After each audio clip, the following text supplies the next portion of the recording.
Bien, y cuando son exactamente las 8:35, vamos al encuentro del doctor Juan Carlos Sánchez Arnaud, economista y diplomático, ex embajador en la Federación Rusa con concurrencia en 9 países de la ex-URSS en el año 2000 al 2004. Juan Carlos, buen día, gracias por atendernos. Buen día, María Arminia. Bien, un gusto. Lamentablemente nos contactamos bastante seguidos en esta etapa por algo indeseable, ¿no? Algo increíble que el mundo no haya podido avanzar sobre resolución de conflictos en forma pacífica. Así es. Bueno, ¿qué nos podés decir? Conflictos que vienen de lejos, que claro, no se terminan de cerrar, ¿verdad? Así es. Yo leí con mucha atención y recomiendo, porque debe estar en las web, el trabajo que vos realizaste, Juan Carlos, que publicó Infobae, sobre el origen del conflicto y también las consecuencias para Argentina, ¿no? Pero la historia, esa trama de que esto no se llega ayer a esta situación, ¿no? Y recuerdo, y quiero empezar por allí, que la última vez que conversamos, vos nos habías dicho, para que tomemos conciencia un poco de este origen, un ejemplo que era como si Canadá decidiese ir a los organismos, al conglomerado de Oriente, que no, Estados Unidos no le ha gustado, ¿no? Tropas chinas en Canadá, ¿qué sería eso para Estados Unidos? Claro, bueno, arrancamos de ahí y contanos un poco cómo llegamos a hoy y qué estás viendo sobre el desenlace. Bueno, la percepción que hay en Rusia es que la NATO, tal como creció a partir de la implosión de la Unión Soviética, es una alianza destinada a acercar a Rusia. Y que la entrada de Ucrania en la NATO habría significado correr la frontera antirrusa hasta los límites mismos de la frontera exterior de Rusia. Desde el lado occidental, obviamente, las cosas se ven al revés. Dice, bueno, Ucrania va por Rusia, es traer la frontera oriental hasta el estómago de Europa Central, básicamente hasta Polonia y Rumania. Entonces, ese es el gran problema de Ucrania. Ucrania es un poco un país que está en el medio del sándwich entre, a fin de cuentas, entre dos potencias estratégicas, claro, Europa Occidental y Estados Unidos, que conforman la NATO por un lado, y Rusia y sus aliados por el otro. Esto se puede, la forma más fácil de resolverlo es para Rusia neutralizando a Ucrania o convirtiéndola en una nueva Finlandia, es decir, en un país independiente pero que acepta ser neutral en ese conflicto entre Occidente y Rusia. La finlandización de Ucrania habría sido una solución posible para este conflicto. Ahora, el presidente de Ucrania, Zelensky, fue elegido con el 70% de los votos. Fue elegido justamente como una reacción frente a la presencia de una minoría prorrusa muy fuerte. Esa minoría en algún momento llegó a gobernar Ucrania con Yanukovych, que fue el presidente que fue expulsado después de las grandes sublevaciones populares del 2012, cuando quiso conformar una alianza con Rusia. Entonces, ese problema interno nunca terminó de ser resuelto. Para colmo, cuando se generan los grandes conflictos en el 2014, que terminan después con la elección del actual presidente, ¿qué sucede? En los territorios donde hay mayoría de población de origen rusa, en el este de Ucrania, lo que se conoce como el Donbass, allí se crean dos repúblicas, o lo que hoy son dos repúblicas independientes. Esto ¿qué es lo que pasa? origina una guerra civil. Esa guerra civil termina con un acuerdo que se frustra rápidamente porque no alcanza el acuerdo de Minsk I. Claro, que el protocolo, alcanza, sí. ¿Perdón? El protocolo de Minsk I que vos mencionas. El protocolo sí. de Minsk I. Pero que sirve por lo menos para establecer una línea de cese de fuego. Se reanudan el conflicto bélico, se llega a un nuevo acuerdo de cese del fuego, surge el acuerdo de Minsk II, y el acuerdo de Minsk II establece que en esas dos regiones del Donbass iba a haber elecciones libres para que el pueblo decidiera cuál quería que fuera su futuro. Claro. Y esencialmente pensando en términos de ser dos regiones autónomas dentro de una federación más grande que sería Ucrania. Ahora, al mismo tiempo se produce el levantamiento en Crimea. Buena parte de Crimea también está ocupada por población de origen ruso. En realidad, Crimea fue durante siglos parte del imperio ruso. Y ha quedado allá una mayoría de población de origen ruso y también mucha población de origen tártaro, que en realidad es también más antigua todavía que la población rusa que había en Crimea. Entonces, este levantamiento de la población rusa, en alguna medida resistida por los tártaros que quedaban, y obviamente resistida por la población de origen ucraniano, termina con la separación de Crimea, el desmembramiento de Ucrania, que pierde así, al mismo tiempo, la mitad del Donbass y toda Ucrania. Rusia, ¿qué hace después? Crea en un plazo fenomenal, en 16 meses, un poco menos, un puente de 19 kilómetros que une el territorio ruso con Crimea a través del mar de Azov. Y termina cerrando el mar de Azov, que es la salida de los grandes puertos ucranianos al Mar Negro y de allí al Mediterráneo a través del Bósforo y al resto del mundo.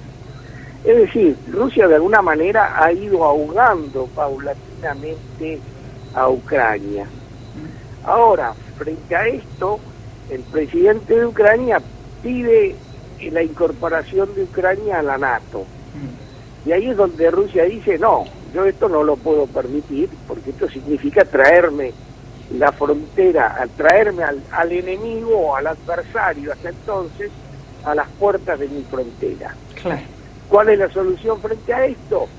Invadir Ucrania y derribar ese régimen y desnazificar Ucrania. Esto es un término muy grave utilizado por Putin. Por Putin, sí, claro. Hablo de drogadictos y de desnazificar. Neonazis. Claro. De neonazis. Sí. Ahora, tratar de neonazi a un gobierno elegido por el 70% de la población, encabezado por un judío, y además por un judío cuya familia ha sido víctima del Holocausto, claro, es un tanto contradictorio, ¿verdad? Pero en realidad esto está encerrando otra cosa, está encerrando lo que es la concepción ideológica que hay detrás de la mente de Putin y de la gente que lo acompaña en el control de la Unión Soviética. Esta gente tiene por un lado extrañan profundamente a la Unión Soviética, son soviéticos. Claro. No hay que olvidarse, Putin se formó en la Universidad de la KGB en la época soviética, en tiempos de Andropov. Andropov fue el hombre que reprimió los levantamientos, todos los levantamientos que se produjeron en Europa Oriental antes de la caída del Imperio Soviético. Se formaron en una Unión Soviética que todavía era estalinista, claro. Gobernada por los Khrushchev, por los Andropov, por los Brezhnev. Y eso está muy tomado, está muy fuerte en la ideología de Putin. Pero hay otro aspecto que también es importante. Putin es un hombre que cree que el asalto de Occidente sobre Rusia es un asalto contra las tradiciones del imperio ruso, donde la Iglesia ortodoxa rusa es un elemento central de la cultura rusa. Entonces, ellos ven en el fondo, además, dentro de toda esta concepción, hay mucho de antisemitismo. No hay que olvidarse que durante el periodo estalinista hubo grandes purgas antisemitas. La primera gran víctima de esas purgas fue un judío de apellido Bronstein, que era nada menos que León Trotsky. Claro. Y eso siguió, y es más, el último acto de la Lavrenti Levia, quien estaba a cargo de la KGB al momento de la muerte de Stalin, era alargar una nueva campaña antisemita encabezada por Stalin. No llegó a producirse justamente por la muerte de Stalin. Pero todo esto está presente dentro de este conflicto. Estamos en un conflicto que tiene razones estratégicas, que tiene también una visión ideológica detrás de la mente de Putin y quienes lo acompañan, y que tiene un trasfondo histórico muy complejo. Y que no tiene final, me parece. Bueno, final va a tener. Yo creo que sí, que final va a tener todo, mire. Sí. Todo conflicto tiene algún final. Ojo, la historia es una rueda permanente, la historia no se detiene nunca, ¿cierto? El conflicto de Ucrania es lo que va a tener final. ¿Cuál es el final en este momento? Muy cierto. Claro. La pregunta que te quería hacer sobre esto, el presidente de Ucrania evaluó mal los apoyos, porque, bueno, ahora viene repitiendo, nos dejaron solos, estamos solos. ¿El qué pensó? Que Estados Unidos, muchos países de Occidente iban a prestarse físicamente en involucrarse en esta guerra? Sí, yo creo que leyó mal, pero también creo que lo indujeron a leer mal lo que estaba sucediendo. Porque no hay que olvidarse que en más de un momento, durante la Revolución Naranja, por ejemplo, cuando el movimiento antirruso se sublevó contra el anterior gobierno prorruso de Ucrania, todos los países de Europa Occidental hablaron de la posibilidad de la incorporación de Ucrania a la Unión Europea y a la NATO. Entonces, eso ha quedado presente en el espíritu de los ucranianos, pero bajo el gobierno actual de los Estados Unidos, que tomó la decisión de retirarse inmediatamente de Afganistán. ¿Verdad? Y que dejó la señal al mundo de que, señores, nosotros no vamos a comprometer un solo soldado más en un conflicto en el cual no esté involucrado directamente los Estados Unidos. Eso daba había que leerlo, había que leerlo eso. Había que leerlo. Y te hago otra pregunta, ¿cómo lees justamente las declaraciones de Xi Jinping de ayer, de Xi Jinping? Eso tiene... Yo leo dos cosas. La primera, China en este momento no quiere una confrontación mundial, no le conviene. China está pasando un momento muy difícil. La situación económica en China es muy complicada. Y los chinos han tomado además algunas decisiones políticas yo diría, muy de fondo, fundamentales. El deterioro del medio ambiente en China ha llegado a ser un problema extremadamente grave. En Beijing hay días que no se puede circular si no es con máscaras. Tal es el grado de deterioro ambiental, que es debido en parte al avance del desierto sobre la ciudad, pero por otra parte como producto de las grandes emisiones de carbón, que es la base, que ha sido hasta aquí la base de la generación de energía eléctrica en China. Los chinos decidieron terminar con el carbón. Terminar con el carbón significó cerrar 55 minas importantes de producción de carbón en el país y transformar rápidamente toda la generación de carbón a gas. Por eso China precisa ahora del gas ruso. Esta transformación ha traído un gran trastorno en la economía china.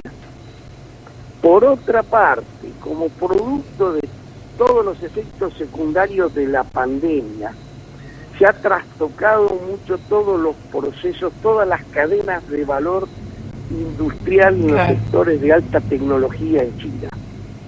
Por eso en este momento en el mundo se está atravesando una insuficiencia de abastecimiento en materia de chips y microprocesores. Entonces, en medio de todo ese proceso, más con una inflación elevada para lo que son los estándares chinos, China no quiere más problemas en el mundo. Ya tiene bastante con su confrontación con Estados Unidos en torno a Taiwán y en torno al acceso al Pacífico Sur. Entonces, de ahí las señales de China, la abstención de China ayer en el voto del Consejo de Seguridad. Y los mensajes a Putin: no nos gusta ver esta guerra. Claro. No nos traigan, esto quiere decir, señores, no nos traigan más problemas. Claro, además, no nos olvidemos, María Herminia, Rusia tiene una frontera de 3.430 kilómetros con China.